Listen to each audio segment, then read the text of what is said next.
चाहे आप 10वीं या 12वीं बोर्ड परीक्षा की तैयारी कर रहे हैं या आप किसी सिविल सर्विसेज एग्जाम का प्रिपरेशन कर रहे हैं जैसे यूपीएससी या बीपीएससी, तो अच्छी हैंडराइटिंग आप सभी के लिए बहुत ही आवश्यक है। क्योंकि किसी भी एग्जाम की कॉपी चेक करते समय सबसे पहली जो चीज़ एग्जामिनर नोटिस करता है वो है आपकी हैंडराइटिंग। अगर आपकी हैंडराइटिंग अच्छी और क्लीन है तभी आपको अच्छे मार्क्स मिलते हैं। और यदि आप एग्जामिनर को खुश करके परीक्षा में अच्छा नंबर लाना चाहते हैं तो आपको पढ़ने में मन लगाने के साथ साथ अपने लिखावट को भी सुधारना पड़ेगा। तो आइए जानते हैं कि हमें अपनी हैंडराइटिंग को सुधारने के लिए क्या करना पड़ेगा। नंबर 1, पेन को पकड़ने का सही तरीका।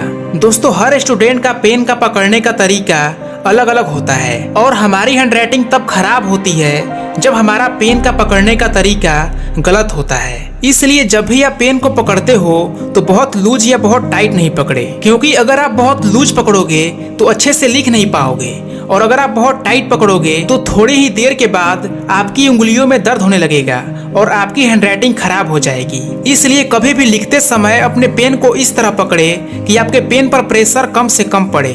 नंबर 2, प्रतिदिन लिखने की प्रैक्टिस करें। दोस्तों, हम ये बचपन से सुनते आ रहे हैं कि अगर हमें किसी भी काम में परफेक्ट बनना है तो उसमें हमें दिन रात प्रैक्टिस करना पड़ता है।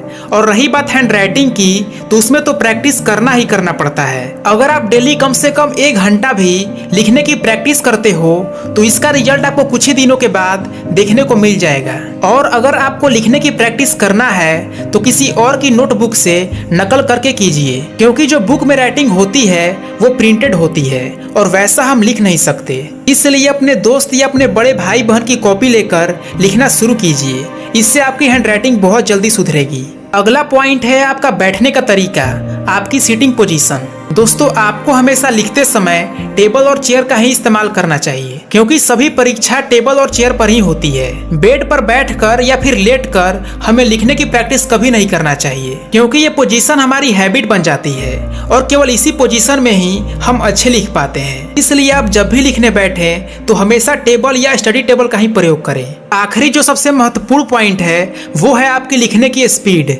दोस्तों, राइटिंग एक गाड़ी चलाने की तरह होती है। जैसे हम स्टार्टिंग में धीरे धीरे गाड़ी चलाते हैं तो हम काफी हद तक इंश्योर कर सकते हैं कि एक्सीडेंट नहीं होगा। ठीक वैसे ही जब आपको अपनी हैंडराइटिंग सुधारनी है तो आपको स्टार्टिंग में धीरे धीरे लिखना चाहिए, ताकि आप ये इंश्योर कर सके कि मुझसे कोई गलती नहीं हो। और जैसे जैसे आपकी हैंडराइटिंग सुधरती है तो उसके बाद अपनी स्पीड को बढ़ा सकते हो। इसलिए सबसे पहले आप क्वालिटी पर ध्यान दें, क्वांटिटी अपने आप ही आ जाएगा।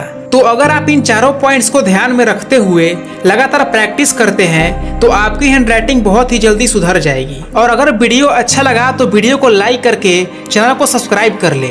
मिलते हैं अगले वीडियो में। जय हिंद, वंदे मातरम।